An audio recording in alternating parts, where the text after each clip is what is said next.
જય દ્વારકાધીશ મારા તમામ મિત્રોને ઘણા દિવસો બાદ છે એ વિડીયો દ્વારા મુલાકાત છે આપની થઈ રહી છે।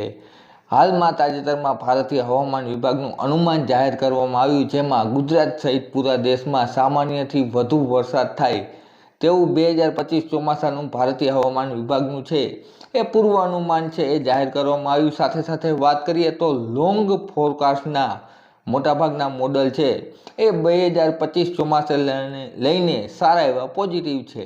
ત્યારે ખાસ કરીને આ વિડીયોમાં વાત કરવાની છે 2025નું ચોમાસું કેવું રહેશે અને તેને અસર કરતા બે મહત્વના પરિબળોની હાલની સ્થિતિ શું છે। નમસ્કાર મિત્રો, સ્વાગત છે તમારું। હું છું રાજ અને વાત કરીશું આજ। સૌથી પહેલાં વાત કરીએ તો ઉનાળાએ પોતાનો રૂપરંગ દેખાવાનું શરૂ કરી દીધું અને સારી એવી ગરમી અને તાપમાન છે એ જોવા મળી રહ્યું છે સૌરાષ્ટ્ર કે ગુજરાતના વિવિધ વિસ્તારોમાં। સૌથી પહેલાં તો ચોમાસાને લઈને બે મહત્વના પરિબળ, કારણ કે ચોમાસા પહેલાં આ પરિબળની સૌથી વધુ ચર્ચા થતી હોય છે, જેમાં પહેલું પરિબળ છે અલ નીનો લા નીનો અને બીજું મહત્વનું પરિબળ છે આયોડી એટલે કે ઇન્ડિયન ઓશન ડિપોલ।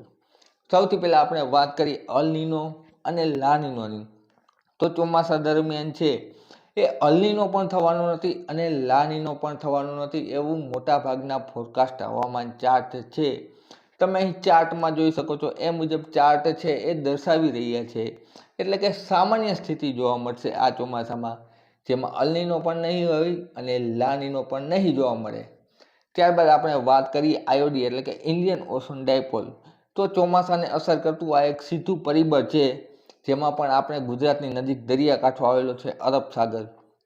તો આયોડીની વાત કરીએ તો આયોડીમાં પણ કંઈક એવી જ સ્થિતિ છે કે આયોડી છે એ નેગેટિવ પણ નહીં હોય અને પોઝિટિવ પણ નહીં હોય ચોમાસા દરમિયાન, પરંતુ આયોડીમાં છે એ વધારે પડતા ફેરફારને અવકાશ થતા હોય, એટલે કે નેક્સ્ટ અપડેટમાં આયોડી છે એમાં ફેરફાર થતો હોય છે।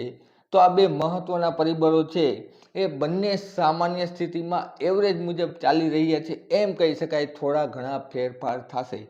તો આનાથી આપણા ચોમાસું છે 2025 ચોમાસું કેવું રહી શકે તેની વાત કરીએ તો હાલની સ્થિતિએ આપણે જોઈએ તો 60%, 100માંથી 60% શક્યતા છે કે ચોમાસું સામાન્ય અથવા તો સામાન્ય કરતાં વધુ સારું રહી શકે, થોડું 105% કે 110% વરસાદ પડી શકે। 20% શક્યતા ગણીએ તો ચોમાસું છે એ નબળું રહી શકે, એટલે કે 95થી લઈ અને 90% જેટલો વરસાદ છે ગુજરાતમાં એવરેજ કરતાં ઓછો વરસાદ છે એ પડી શકે।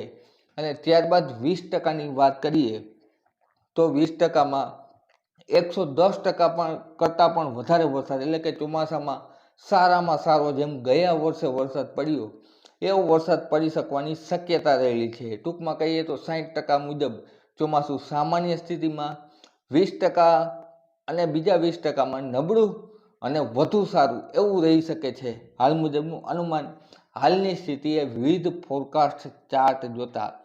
ત્યારબાદ આગળના દિવસોમાં પણ હજુ મે મહિનામાં ખાસ આ બંને પરિબળોની અપડેટ જોવાની છે, જેમાં વધુ વિગતે વિશ્લેષણથી અલગથી વધારે પડતો ખ્યાલ આવશે, જે બાબતે અમે આવનારા દિવસોમાં છે તમારી સમક્ષ વિડીયો દ્વારા છે એ માહિતી રજૂ કરતા રહીશું। જય જવાન, જય કિસાન, જય દ્વારકાધીશ।